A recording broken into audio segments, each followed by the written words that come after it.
ರೋಣದೊಳಗೆ ಎಲ್ಲಾ ಕೆಲಸ ಮುಗಿಸ್ಕೊಂಡು ಬಸ್ ಸಿಗ್ಲಾರ್ಕ ಗಜೇಂದ್ರಗಡಕ್ಕ ಆಟೋದಾಗ ಹೊಂಟ್ಯಾರಿಪ್ಪ. ಗಜೇಂದ್ರಗಡ ಹೋಗಿ ಮುಟ್ಟಿಂದ ಆಟೋ ನನ್ ಕೈಯ ರೊಕ್ಕ ಕೊಟ್ರ ನಾ ಕೊಟ್ಟಿದ್ ರೊಕ್ಕ ಅಣ್ಣನಂತೆ ಹೋಗಾಕ್ ಒಲ್ಲೆನ ಅಂತ ನೋಡ್ರಿ. ಬಾಯ್ ಬಾಯ್ ಟಾಟಾ ಗುಡ್ ಬಾಯ್ ಗಯಾ. ನಾವು ಕಷ್ಟಪಟ್ಟು ದುಡ್ದಿರೋ ರೊಕ್ಕ ಇನ್ನೊಬ್ರು ಕಷ್ಟಪಟ್ಟು ದುಡ್ಯಾರಿಗೆ ಸಿಗ್ಬೇಕ್ರಿ. ಅದ ಏನಂತೀರಿ ನೀವು ಇದಕ್ಕೆ?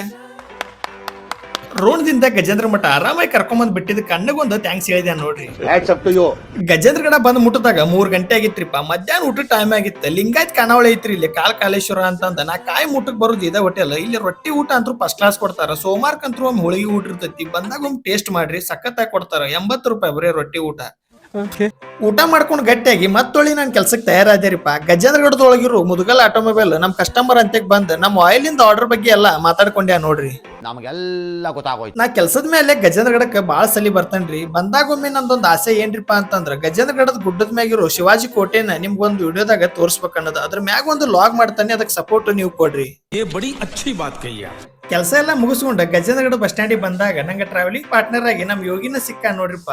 ಗಜೇಂದ್ರಗಡದಿಂದ ಗದಗ್ ಬರೋ ಬಸ್ ಒಳಗ ಶ್ರೀ ಶಕ್ತಿ ಪಡೆ ಸಿದ್ದರಾಮಯ್ಯ ಸಾಮ್ರಾಜ್ಯದ ಜನ ತುಂಬಿ ತುಳಿಕಾಡಕಂತಿದ್ರು ನೋಡ್ರಿಪ್ಪ. ಬಸ್ ಒಳಗ ಹತ್ತಾಕ್ ಜಾಗ ಇದ್ದಿದ್ದಿಲ್ಲ. ಕಿಟಕಿಯಾಗ ಹಸೇಸಿ ಹುಡುಗರು ಹತ್ತು ಬಾಳೆ ಬಂದಿತ್ತು. ನಾವಂತ್ರು ಗುಡ್ಡ್ಯಾಡ್ ಒಂದೆರಡು ಸೀಟ್ ಹಾಕಿ ಗದಗ್ ಕಡೆಗೆ ಬಂದಿವ್ರಿ. ಇಂತ ಇನ್ನೊಂದು ಲಾಗ್ನೇ ಮತ್ತೆ ಸಿಗೋಣ. ಬಾಯ್.